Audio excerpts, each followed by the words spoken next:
Interventional റേഡിയോളജിയെ medical ഫീൽഡിലെ plumbers എന്നാണ് വിളിക്കുന്നത്. ഇതിന്റെ പ്രധാനപ്പെട്ട കാരണം രക്തക്കുഴലുകൾ വെള്ളം കൊണ്ടുപോകുന്ന പൈപ്പ് പോലെയാണ്. അതുപോലെ വെള്ളം കൊണ്ടുപോകുന്ന പൈപ്പിൽ ഉണ്ടാകുന്ന പ്രശ്നങ്ങൾ ഒന്നെങ്കിൽ പൈപ്പ് പൊട്ടുക, അതിനെ അടയ്ക്കുക എന്നുള്ളതാണ്. അതേപോലെ പൈപ്പിൻ്റെ അകത്ത് എന്തെങ്കിലും അടിഞ്ഞുകൂടി അത് ബ്ലോക്ക് ആകുകയാണെങ്കിൽ ആ ബ്ലോക്കിനെ മാറ്റുക. ഈ രണ്ട് സമ്പ്രദായങ്ങളാണ് പ്ലംബിങ്ങിൽ പ്രധാനമായിട്ടും ഉള്ളത്. അപ്പോൾ അതുപോലെ തന്നെ ബ്രെയിനിലെയോ വേറെ ശരീരഭാഗത്തെയോ ഏതെങ്കിലും ഒരു ഏരിയയിലുള്ള രക്തസ്രാവം, അതായത് രക്തക്കുഴൽ പൊട്ടി ഉണ്ടാകുന്ന രക്തസ്രാവത്തിനെ ചികിത്സിക്കുകയും അതിനെ ആ പൊട്ടലിനെ അടയ്ക്കുകയും ചെയ്യുന്ന പ്രക്രിയയാണ് എംബളൈസേഷൻ എന്ന് പറയുന്നത്. അഥവാ വാട്ടർ പൈപ്പ് ലീക്ക് ചെയ്യുന്നതിനെ അടയ്ക്കുന്നത് പോലെയാണ്.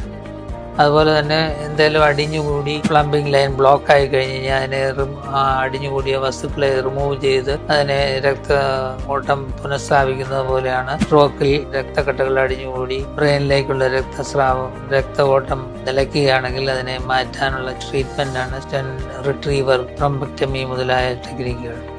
അതുപയോഗിച്ച് ഇങ്ങനെ ഈ രണ്ട് ചികിത്സാ രീതികളാണ്.